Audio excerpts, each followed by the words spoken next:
Hi everyone, so welcome to week 4 of our class. Let me just get you through some directions and notes for this week. We are finishing Mouse. We have the last few chapters in book 2 of the latter part of Mouse. So those are the last 3 chapters I believe we needed to cover. And then we're also starting the Hate You Give. So in part 1, titled When It Happens, you want to read chapters 1 through 5. It looks like a longer book, but the chapters read very, very quickly, and they're pretty short, and they do get shorter even as the book goes on too. So we'll definitely be able to get through that pretty easily. You definitely want to have both readings with you in class to reference. I'll add even more recordings to help you transition into the novel. I have some information to help you transition into the Hate You Give today, and then some pieces that will finish up for Mouse. So you're still working on your podcast. Our first submission, I left the portal open until tomorrow if you really need it, or if you experience any delays or problems uploading. So please note that the portal is open through the 9th. You're continuing adding to your blog then between our first post and then your next post will be completed by the 14th. We've got a couple discussion boards and activities and Padlets for this week. And then there's a completely optional Padlet where it's not worth any points, but you can add in questions and thoughts before we meet on the Hate You Give for this week, so you can get started on that. So here's where to add in your first blog. Thank you to everyone who did already. You can comment and share directly on each other's blogs, or you can comment in the discussion thread underneath each link, whatever you find is most easy. I'm fine with either one of those. And this is where your podcast, thank you for those who submitted already. And then you have our next blog post sharing. This is one Padlet we have for week 4. This one's not optional. This one is all on the Hate You Give. So please complete this one by Friday the 13th, which sounds weird to say that we have a Friday the 13th this week. But I think it's going to go smoothly, no problem. As you're reading the first few chapters and comment on the Hate You Give, I put in a couple materials here to get you some background information on the Black Lives Matter movement. I'll also post in some just on the book and on Angie Thomas constructing the Hate You Give herself. This week, also, you can add in your optional Padlet questions, like I said.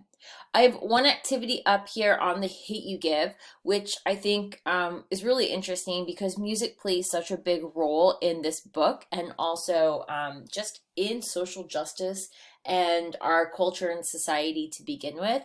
So the Hate You Give actually has a curated playlist up here put together by Angie Thomas, and it's really great. There's a lot of really, really good songs on here.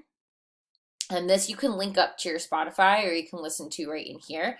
But it's no surprise that music plays a really powerful role in social justice. It's been the mark around civil rights movements. It's been, significantly notified as part of, our culture. And so it's how artists have lent their names, their talents, but also music really, really helps those working to win civil rights for African Americans. Music can be a universal language, and it's really important today as we connect communities, causes, and movements. So take a look at the playlist up here.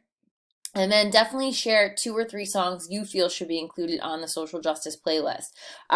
It's okay if this is a pretty robust list. She's about 100 songs up here. So I'm sure you can pick one that might be the same up here and also tell us your reasoning for it, but try to also share a couple others that you didn't find up here.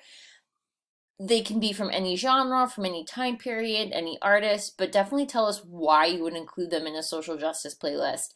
And so how you think especially these artists or groups have used their music as initiatives for change or justice or support.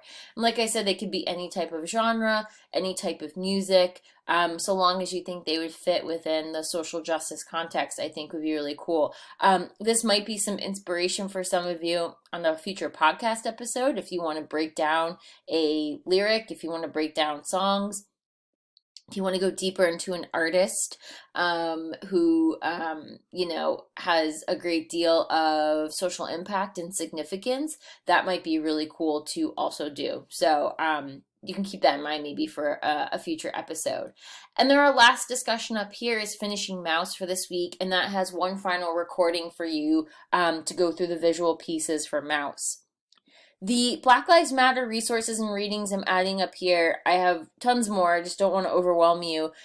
These can give you some background and context. In addition, I'll also go through and tell you just a few beginning points on the hate you give in Black Lives Matter. So, especially you want to take a look at, there's some really good pieces up here. The Black Lives Matters movement has the official website, and then, of course, a lot of these are some of the other supplemental resources. But The Hate You Give, which technically is categorized as a young adult novel, though I don't see it that way. I think it's a universal piece. Was written by Angie Thomas, and it was written in response to the horrific events, the deaths of Trayvon Martin, of Michael Brown, of Eric Garner, and of course so many others that have come since then, including of course these past few weeks here in our city of Philadelphia with Walter Wallace. The Hate You Give. This is 2017 that it was published, so it's not that long ago. And Angie Thomas has a couple other books and stories that she's also published since then. But really, The Hate You Give got her a lot of attention, and rightfully so. So the events of the book, maybe some of you have seen the movie, which is a very decent replication of the book. Of course, the book and the movie are never going to be the same. But the book follows the events in the life of Star Carter, who's a 16-year-old black girl, and she's drawn to activism after she witnesses the police shooting of her childhood friend. And she has a kind of complicated family situation. She lives with her parents. She has an older brother who has a different mom than her, but they have the same dad. And then she has a younger brother who she shares the same mother and father with. She also has a relationship with her older brother's sister. She has excuse me. She has family members. She has a police officer uncle who lives in the suburbs. And then, of course, within her community, a lot of people who treat her as if they're family. So it's interesting. You want to keep the characters kind of in mind here. And what Angie Thomas was moved by, she was really upset by, there was a 2009 police shooting of Oscar Grant, who was a then college. When Angie Thomas was in college, she heard the story. She put this project together as a short story for a senior project in the creative writing program, and it just kind of went off from there. Even though she did tell many interview sources she put it aside after graduation, she said, I wanted to make sure I approached it not just in anger, but with love. And furthered by the deaths of Trayvon Martin, Mike Brown, Tamir Rice, and of course Sandra Bland, that brought her back into expanding this project into a novel. So The Hate You Give is titled after Tupac Shakur's Thug Life, his concept. So The Hate You Give, little infants fucks everybody, the hate you give.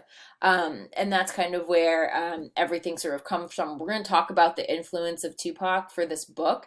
And then, of course, as you're going through this week, you can see how much Tupac plays a role, especially in the playlist that we have as well. So also to keep in mind, Star is 16 years old. She is living in a fictional town, but it is a mostly poor black neighborhood called Garden Heights. But she goes to an affluent, predominantly white private school called Williamson Prep.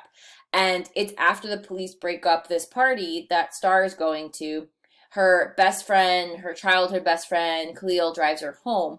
And that's when they're stopped by a white police officer. The officer has Khalil, who's black. They exit the car. And when they're outside the car, he tries to reopen the driver's side door to check on Star. And that's when the officer fires 3 shots and kills him. So keep this in mind. This is not ruining anything. I just want to give you a kind of summary of the beginning parts of this to kind of help you understand just the context if it goes too fast for you, if you're looking for this. And keeping in mind, too, that Black Lives Matter is an activist movement. It started as a hashtag after George Zimmerman was acquitted for the shooting death of Trayvon Martin. That was, remember, back in 2013.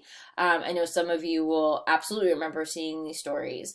The movement became way more popularized after 2 more high-profile deaths in 2014 of unarmed African-American men. You had Eric Garner in Staten Island, and then Michael Brown in Ferguson. And then in 2014, since then, you had a lot of ongoing local and national protests, often sparked by many of these other deaths that we horrifically can add now to what is awfully a growing list. And this has brought a lot of movement to the public consciousness and conversation. So, what originated as a hashtag on Twitter has since evolved into a movement. And what I'll refer you to, especially, I think The Guardian does a really nice job here of laying out some really good information on the timeline of Black Lives Matter.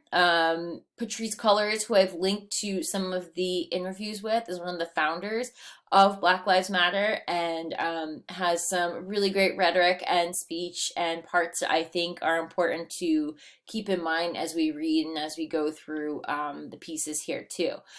So I have lots of extra resources that certainly can kind of help you, and I want to make sure that you have all the background knowledge that you need to complement the book, but also to just make you an informed person as we go through what is significantly a movement that we're experiencing on a day-to-day basis. So that's kind of where we are for this week. I also found a really interesting, when I was constructing and setting up our final discussions for this week, I also had a really cool article that I thought you might be interested in. This is called Changing Colors in Comics.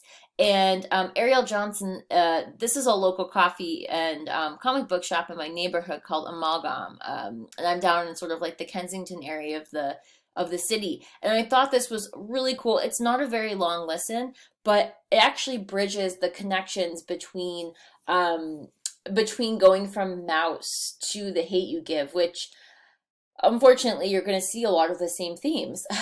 Way different, characters and context, but you're going to see a lot of these same themes of racism, identity, of the struggle of belonging, of many of these areas. I thought this was interesting because they did an interview here how comics are used as spaces for mapping race and identity. So they interview Ariel Johnson.